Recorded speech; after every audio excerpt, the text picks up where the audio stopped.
ख्वालुङको ढुङ्गा अथवा त्यो ख्वालुङ कसले फोर्छ र कसले हात लाउँछ त्यसलाई म चुनौती खेसा दिन्छु। 1 दिनदेखि 1 हप्ताभित्रसम्म उसको चाहिँ परन्धाम हुन्छ। पहिलो कुरा त्यो ढुङ्गा जसले छुन्छ जसले फोर्छ तर त्यसको शाखा सन्तान र ऊ पनि धेरै टिक्दैन र शाखा सन्तान उसको सखाप नै हुन्छ। तपाईँको वास्तवमा बोक्सी हुन्छ तर अप्रत्यक्ष र प्रत्यक्ष रूपमा पनि हुन्छ। तपाईँको चाहिँ बोक्सी नेगेटिभ एन्ड पोजिटिभ हुन्छ। छोरी मान्छे र छोरा मान्छे हुन्छ, धामी अनि बोक्सी पनि हुन्छ, यो 100% हुन्छ। तर अहिले हामीले कानुनी रूपमा चाहिँ बोक्सी आरोप लाउनु पाइँदैन। तपाईँ किनभने तपाईको बोक्सी छ भनेर प्रधानमन्त्री सामान्य प्रधानमन्त्रीज्यूले भन्नुभयो भने त दिनमा यहाँ बोक्सी भनेर त तपाईको त्यसरी छैन नै भन्नुपर्ने उहाँहरूको बाध्यता हो। छ भन्नुभयो भने त दिनमा यहाँ बोक्सीकै आरोपमा र बोक्सी नै त सयौं दिनमा सयौं मरिन्छ, मार्छन् र मर्छन् र कानुनी रूपमा पनि बनाइएको छ। अझ पनि विशेष गरी एकजना अतिथिसँग उपस्थित भएको छु र उहाँ हुनुहुन्छ नछुङ धनीराम राई।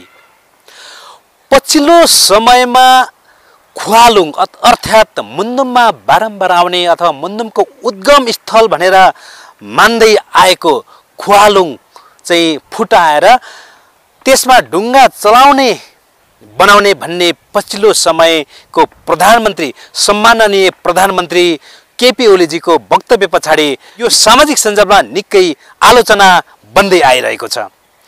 वास्तवमा ख्वालुङ के हो त? मुन्दुममा कहाँनेर यसको व्याख्या गरिन्छ? मुन्दुमले के भन्छ ख्वालुङलाई?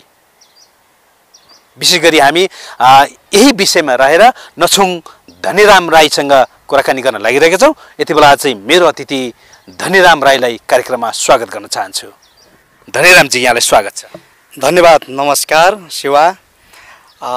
जस्तै अघि नै मैले भनिहालेँ, ख्वालुङको विषयमा अहिले पछिल्लो समय निकै विवाद हुँदै आएको छ र चर्को आलोचना पनि हुँदै आइरहेको छ। ख्वालुङ फुटाउनु हुँदैन, यसलाई संरक्षण गर्नुपर्छ भनेर चाहिँ आवाजहरू उठिरहेका छन्। विभिन्न संस्था व्यक्तिगत हिसाबले पनि आवाज उठिरहेको छ। तपाईँ एक नछुङको हिसाबले के हो त ख्वालुङ? अलिकति यसको बारेमा प्रश्न पारिदिनुहोस् न। धन्यवाद।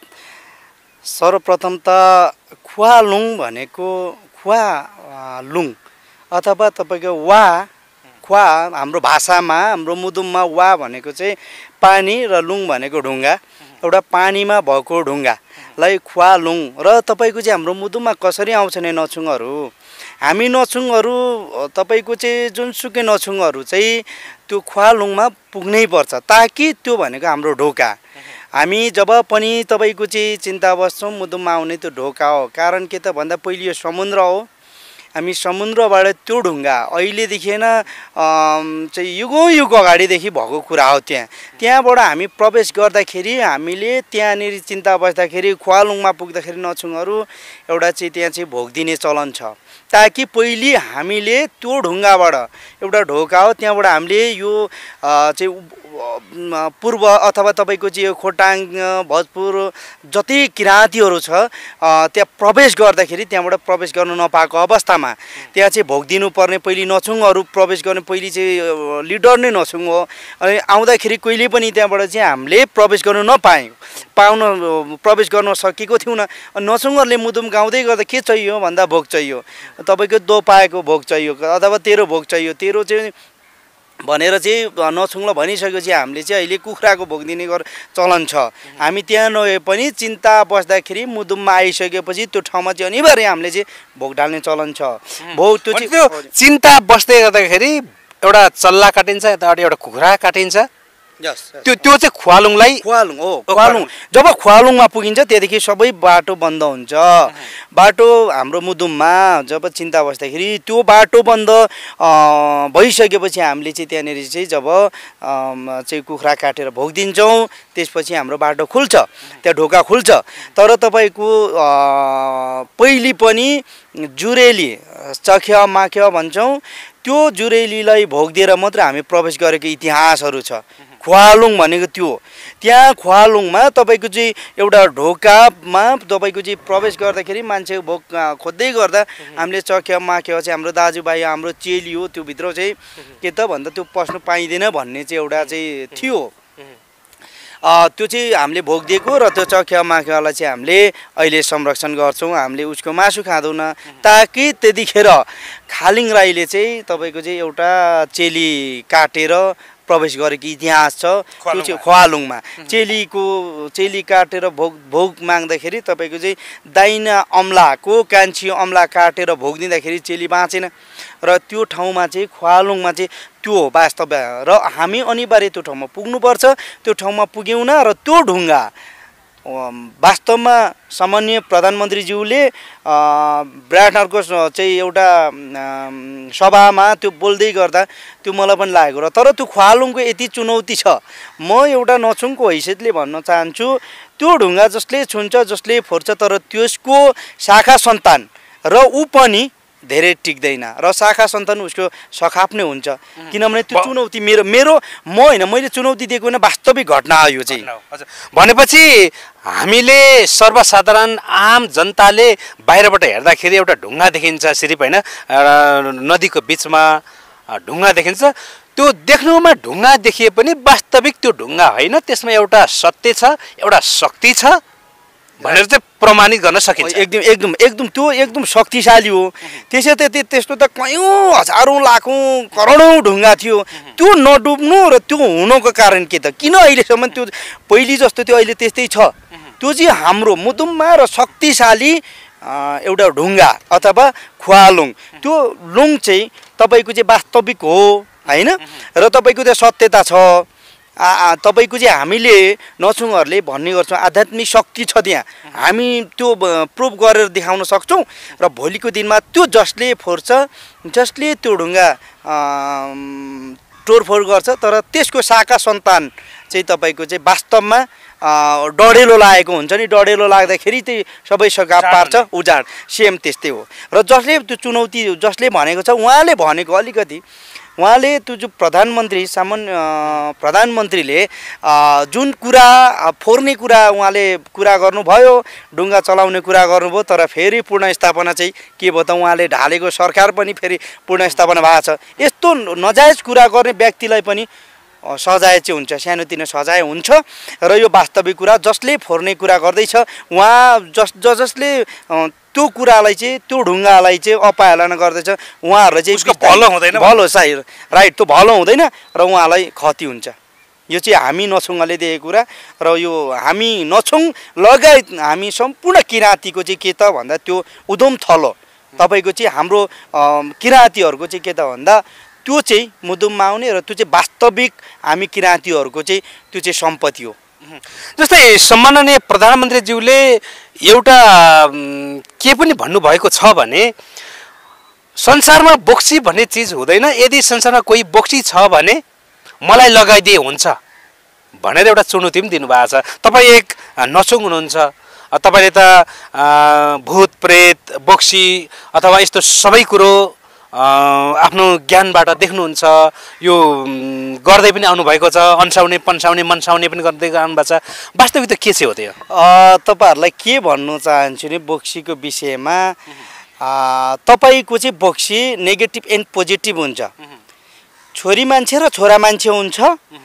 धामी अनि बोक्सी पनि हुन्छ यो 100% हुन्छ तर अहिले हामीले कानुनी रूपमा चाहिँ बोक्सी आरोप लाउनु पाइँदैन तपाईँ किनभने तपाईँको बोक्सी छ भनेर सामान्य प्रधानमन्त्रीज्यूले भन्नुभयो भने त दिनमा यहाँ बोक्सी भनेर त तपाईँको त्यसरी छैन नै भन्नुपर्ने उहाँहरूको बाध्यता हो छ भन्नुभयो भने त दिनमा यहाँ बोक्सीकै आरोपमा र बोक्सी नै त सयौँ दिनमा सयौँ मार्छन् र मर्छन् र कानुनी रूपमा पनि बनाइएको छ तपाईँको वास्तवमा बोक्सी हुन्छ तर अप्रत्यक्ष र प्रत्यक्ष रूपमा पनि हुन्छ कतिपय त अब हामीले भन्ने गर्छौँ माता अब फेरि बोक्सी माता पनि होइन है फेरि त्यो चाहिँ अंशमा पर्छ है तपाईँको चाहिँ झ्याक्री धामी भने जस्तै हो तर बोक्सी र मातामा केही कुरा चाहिँ मिल्न जान्छ र फेरि माता नै हो बोक्सी भन्नु चाहिँ मिल्दैन। भनेपछि बोक्सी पनि म बोक्सी बन्छु भनेर बन्ने होइन, त्यो अटोमेटिकली अथवा नेचुरली हुने चिज हो कि के हो सर? राइट कुरा। यो दुईवटा कुरा छ। जस्तै अब धामी म बन्छु भनेर बनिँदैन र तपाईँको चाहिँ केही कुराहरू चाहिँ उहाँमा गुण छ भने तपाईँको चाहिँ सिकाउन सकिन्छ र सिक्छ। त्यो चाहिँ अब एउटा भुइँफुट्टा हुन्छ, एउटा चाहिँ अब गुरु थापेर हुन्छ। सेम बोक्सीको पनि त्यस्तै हो, बोक्सी पनि त्यस्तै हो। हामी चाहिँ प्रायः इसामा भन्छौँ, बोक्सी भन्दाखेरि अहिले अलिकति कानुनी रूपले नमिल्ने भएर एउटा हाम्रो भाषा अथवा हाम्रो मुदुमले चाहिँ हाम्रो चाम्लिङ भाषामा चाहिँ इसामा भन्छौँ। इसामा चाहिँ त्यो किसिमको हो र त्यो इसामालाई चाहिँ हामीले के चाहिँ गर्न सक्छौँ भने उहाँहरूको ज्ञान बुद्धि जति क्षमता छ तर त्यसलाई चाहिँ हामीले परास्त गर्न सकिन्छ। र एउटा कुरा यति पनि म चुनौती दिन सक्छु, तपाईँको चाहिँ बोक्सी भएन भने, माता भएन भने, माता भनेको धरती आमा, हामी उत्पन्न हुन सक्दैनौँ। जस्तै धामी जस्तै अरू ज्ञान त्यो किसिमको ज्ञानहरू चाहिँ बोक्सीसँग पनि छ। त्यो चाहिँ पोजिटिभ रूपमा लियो भने अब धमिनी अथवा तपाईँको चाहिँ माता हुन्छ, नेगेटिभ रूपमा लियो भने त्यो चाहिँ के हुन्छ त फेरि बोक्सी हुन्छ। यो वास्तविक कुरा। जस्तै तपाईँको चाहिँ केही कुरा तपाईँलाई रिस उठायो भने बोक्सीले चाहिँ त उसले बोलेको कुराहरू त्यसलाई चाहिँ यस्तो गर्छु उस्तो गर्छु यस्तो उस्तो गऱ्यो भने त्यो चाहिँ तपाईँको चाहिँ हुन सक्यो भने र भयो भने चाहिँ त्यो उहाँले चाहिँ बोलेको कुराहरू चाहिँ पुग्यो भने त्यो बोक्सीले चाहिँ नेगेटिभ कुराहरू जस्तै कुराहरू सोच्यो भने त्यो हुनसक्छ र भएको छ। र हामीले हेर्दाखेरि हाम्रो ज्ञानले हामी बोक्सीलाई अहिले चाहिँ तपाईँको चाहिँ त्यस्तो पहिले जस्तो ज्याज्याती गर्दैनौँ, बरु उसलाई सम्झाउने, उसलाई पन्स्याउने, उसलाई छेक्ने, उसलाई रोक्ने काम गर्छौँ।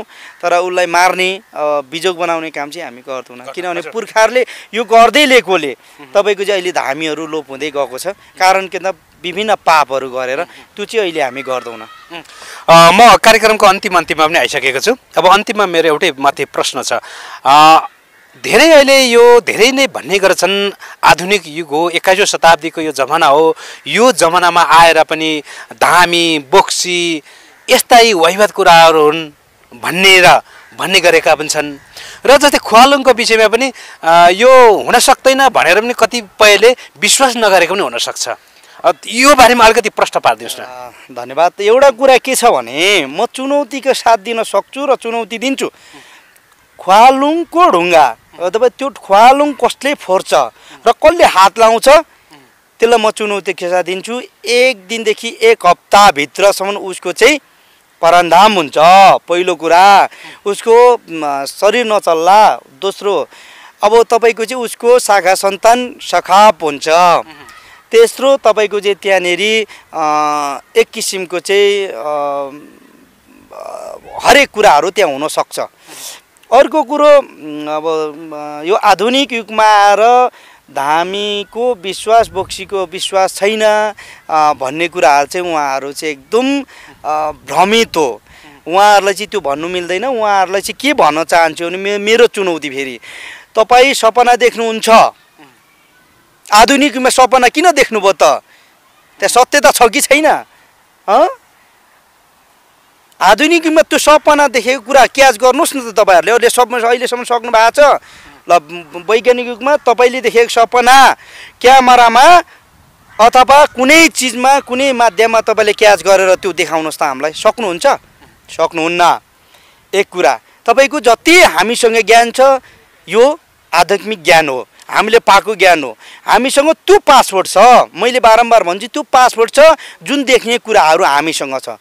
जस्तै तपाईँसँग एउटा मोबाइल अथवा ल्यापटपमा भएको जुन हेर्न चाहनुहुन्छ हरेक प्रोग्राम हुन्छ, तर त्यो ल्यापटपमा लागेको पासपोर्ट तपाईँसँग मात्र छ सिर्फ, र मोबाइलमा लागेको पासपोर्ट सिर्फ तपाईँसँग छ। तपाईँले मात्र हेर्न सक्नुहुन्छ र तपाईँले मात्र त्यो विभिन्न प्रोग्राम हेर्न सक्नुहुन्छ। तर त्यो पासपोर्ट त्यो ल्यापटप अथवा त्यो मोबाइल अर्कोलाई दिनु भने हेर्न सक्छ? सक्दैन।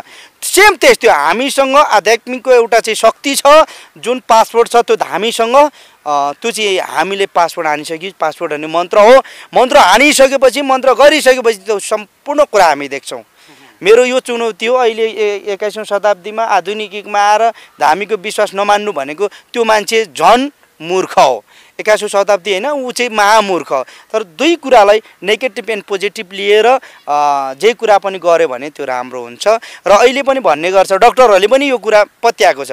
उहाँहरू सफ्टवेयर मात्र चाहिँ गर्नुहुन्छ, हार्डवेयर मात्र सफ्टवेयर त हामीसँग छ नि त। जुन कुरा तपाईँको चाहिँ भौतिक शरीरहरू मात्र उहाँले चेक गर्नु सक्नुहुन्छ, तर अन्य कुराहरू उहाँहरूको हंस तपाईँको चाहिँ सातो भन्छौँ त्यो कुराहरू जुन तपाईँको चाहिँ त्यो कुरा चाहिँ कसले गर्छ त भन्दा नछुङ अथवा धामीले चाहिँ त्यो कुराहरू झ्याक्रीहरूले चाहिँ सर्च गर्छ, त्यो कुराहरूलाई हेर्छ र त्यो कुराहरू चाहिँ हामीले प्रुफ गरेर देखाउन सक्छौँ। त्यो प्रुफ चाहिँ कसरी भन्दा नछुङसँग शक्ति छ, नछुङसँग चाहिँ हामीसँग पासपोर्ट छ, हामीले त्यो कुरा हेर्छौँ, मरेको आत्मासँग बोल्छौँ, मरेको आत्मासँग चाहिँ हामी हरेक कुराहरू गर्न सक्छौँ र देवी देवताहरूसँग त्यो चाहिँ भएको कुराहरूलाई चाहिँ हामी भन्न सक्छौँ। यो किसिम छ, यो भन्दैछ, यो गर्दैछ भनेर चाहिँ हामी हेर्न सक्छौँ र हामी गर्न सक्छौँ। र म चुनौती दिन्छु ख्वालुङकै विषयमा अलिकति म जोडेँ। ख्वालुङमा कसैले फोर्ने, कसैले छुने कोसिस नगर्नु होला। यदि गर्नुभयो भने म दिक्तेल खोटाङको म एउटा व्यक्ति हो, खोटाङ दिक्तेल धनीराम नछुङ भनेर सम्पूर्णले चिन्छ। यदि त्यो फोरिहाल्नु भने भोलिको दिनमा त्यो ठाउँमा आउनु होला, म त्यही ठाउँमा हुन्छु। तपाईँलाई मैले चुनौती दिएँ। यो कुरा चाहिँ जसले छुन्छ र जसले फोर्छ त्यसको चाहिँ सखाप हुन्छ।